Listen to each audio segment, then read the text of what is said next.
مکہ کے لوگ مدتوں سے شرک اور بت پرستی میں مبتلا تھے۔ انہیں اس قدر جلدی پیغام حق دے کر قائل کر لینا کوئی آسان کام نہ تھا۔ اس لیے حضور صلی اللہ علیہ وآلہ وسلم نے پہلے پہل اپنے خاص عزیزوں اور جاننے والوں کو، جن میں قبولیت کا مادہ تھا، اسلام کی دعوت دی۔ سب سے پہلی مسلمہ ام المومنین حضرت خدیجہ الکبریٰ رضی اللہ تعالی عنہا ہے۔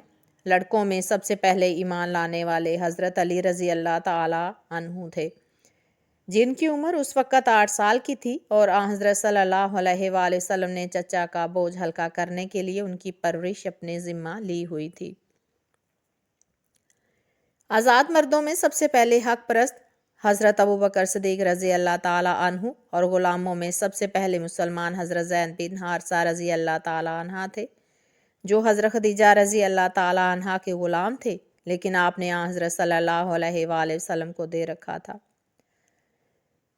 حضرت ابوبکر صدیق رضی اللہ تعالیٰ عنہ قوم قریش میں مشہور مالدار اور بہت بااثر بزرگ تھے۔ انہوں نے اپنے دوستوں اور عزیزوں کو اسلام کا پیغام دیا، چنانچہ ان کی وجہ سے حضرت عثمان بن عفان رضی اللہ تعالیٰ عنہ، ابو سلمہ، ارقم مخزومی،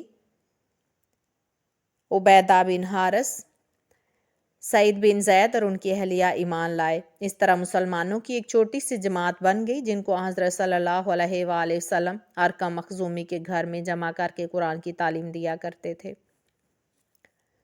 دین کی تبلیغ کا یہ سلسلہ 3 سال تک خاموشی کے ساتھ جاری رہا۔ اس کے بعد وحی نازل ہوئی کہ تم کو جو حکم ملا ہے اس کو اعلانیہ سناؤ اور مشرکین کی پرواہ نہ کرو۔ چنانچہ آپ نے کوہ صفا پر چڑھ کر پکار کر کہا، اے اہل قریش، اگر تم خدا کی وحدانیت پر ایمان نہ لاؤ گے تو تم پر سخت عذاب نازل ہوگا۔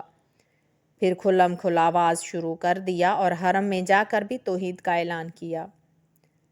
اہل مکہ اپنے بتوں کی مخالفت کیسے برداشت کر سکتے تھے؟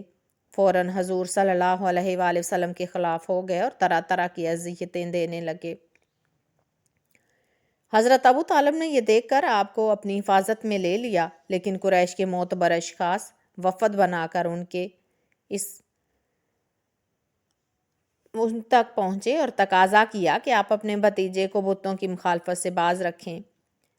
حضرت ابو طالب نے ان کے دباؤ سے مجبور ہو کر حضرت صلی اللہ علیہ وآلہ وسلم کو بلا کر سمجھایا کہ بیٹا، چچا پر بہت زیادہ بوجھ مت ڈال اور اپنی قوم کی مخالفت چھوڑ دے۔ یہ الفاظ سن کر حضور صلی اللہ علیہ وآلہ وسلم کی آنکھوں میں آنسو بھر آئے اور جوش میں آ کر فرمایا، چچا جان، خدا کی قسم، اگر یہ لوگ میرے ایک ہاتھ پر سورج اور دوسرے پر چاند رکھ دیں اور کہیں کہ اسلام چھوڑ دو، تب بھی میں اپنے ارادے سے باز نہیں آؤں گا۔ یا تو یہ دین پھیل کر رہے گا یا اس کی خاطر میری جان چلی جائے گی۔ اس جواب نے حضرت ابو طالب پر اتنا گہرا اثر کیا کہ وہ آپ دیدہ ہو گئے اور کہنے لگے کہ بیٹا جاؤ، جو دل میں آئے کرو، میں کسی حالت میں بھی تمہارا ساتھ نہیں چھوڑوں گا۔ اس کے بعد حضرت ابو طالب نے حضور صلی اللہ علیہ وآلہ وسلم کی حفاظت کے لیے اپنے سب قبیلے والوں کو جمع کیا، صرف ابو لہب علیحدہ رہا۔ اب قریش نے حضور صلی اللہ علیہ وآلہ وسلم کو طرح طرح کی اذیتیں پہنچانا شروع کر دی۔ آتے جاتے سے کہتے کہ یہ شخص جادوگر ہے، اس کے پاس نہ جانا۔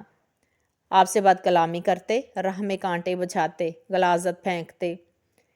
ایک تابکار نے نماز کی حالت میں گردن مبارک میں چادر ڈال کر گھسیٹا اور نیچے گرا دیا، لیکن حضرت صلی اللہ علیہ وآلہ وسلم نے یہ سب کچھ کمال صبر سے برداشت کیا۔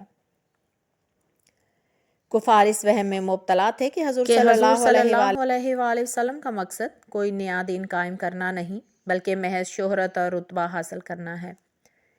اس لیے انہوں نے ایک مقتدر سردار عتبہ کو آپ کے پاس بھیج کر دریافت کیا کہ اگر آپ دولت، اچھے گھرانے میں شادی یا مکہ کی حکومت چاہتے ہیں تو ہم آپ کی سب خواہشات پوری کریں گے، بشرطے کہ آپ بت پرستی کی مخالفت چھوڑ دیں۔